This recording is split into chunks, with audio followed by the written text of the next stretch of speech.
Hello, hello, hello. I am author and entrepreneur, the cerebral palsy vigilante, Zachary Vanell.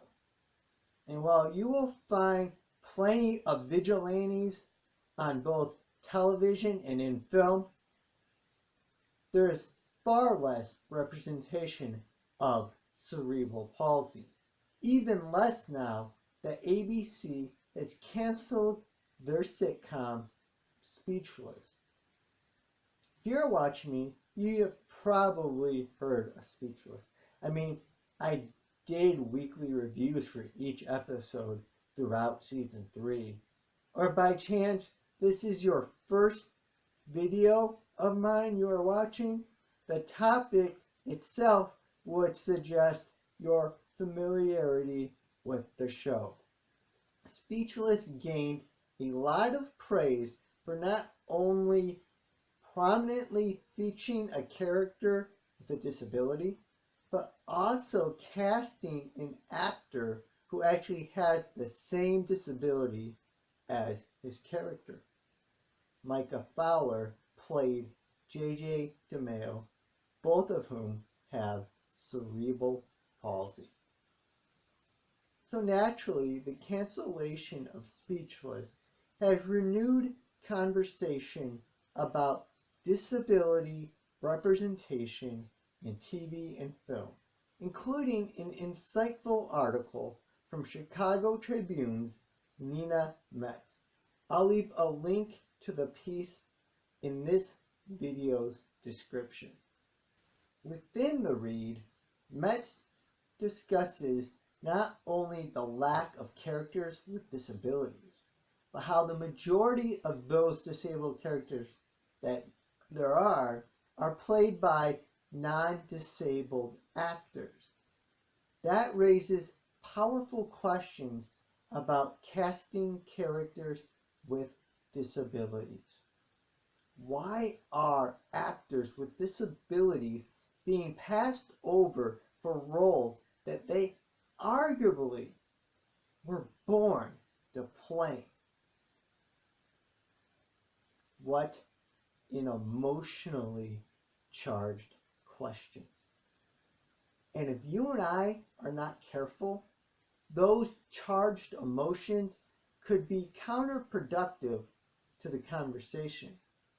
I say that because the aforementioned question puts us in a position where we are speaking in generalization. Alternatively, I believe the more productive direction would be exploring casting decisions role by role. Go ahead. Think of a character with a disability. The first one that comes to my mind is Stevie from Malcolm in the Middle. Stevie sticks out to me because when I was growing up, he was the only reoccurring character with a disability I recall seeing.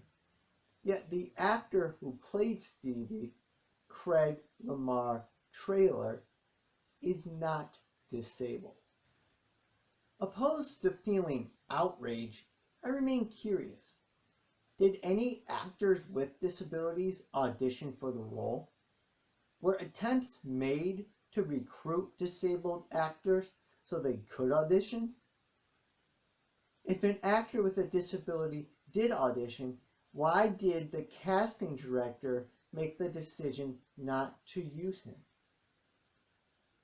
These questions, in one form or another, can be applied to every disabled character casting.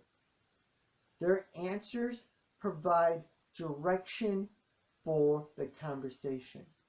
My opinion, at the minimum, casting directors should be conducting outreach to the disabled acting community in an effort to get these actors with disabilities to audition for these roles.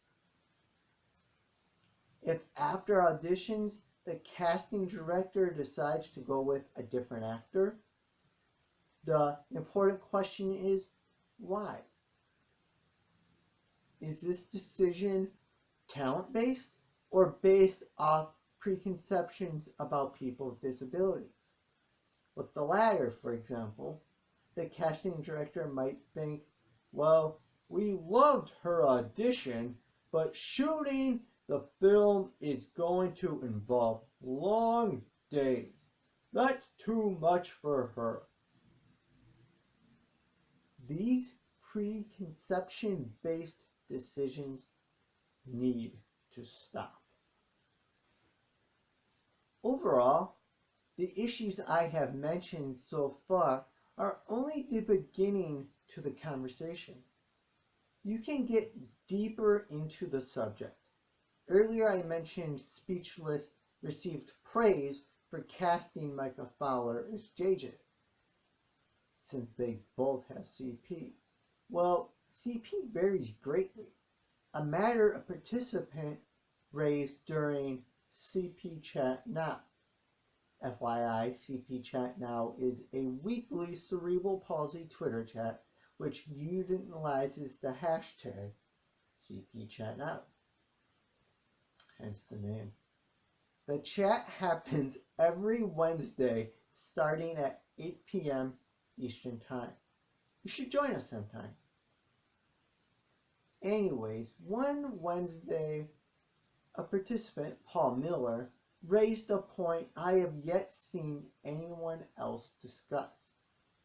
Paul questioned having someone verbal, able to talk, like Fowler, play a character who is nonverbal, cannot talk, like JJ DeMeo.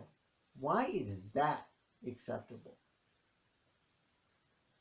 Of course, my answer went back to my prior approach of asking questions. Did any nonverbal actors audition for the part? If so, what were the reasons for them not being chosen? If not, was there any outreach done to try and get nonverbal actors to audition? I really feel no matter how deep into the casting characters with disabilities conversation you get, the role-by-role questioning approach will induce the most productive dialogue. The questions keep you talking specifics instead of generalizations, ultimately allowing for future improvements in casting disabled characters.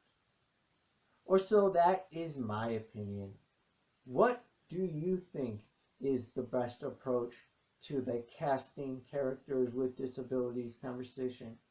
Leave your thoughts in the comments below.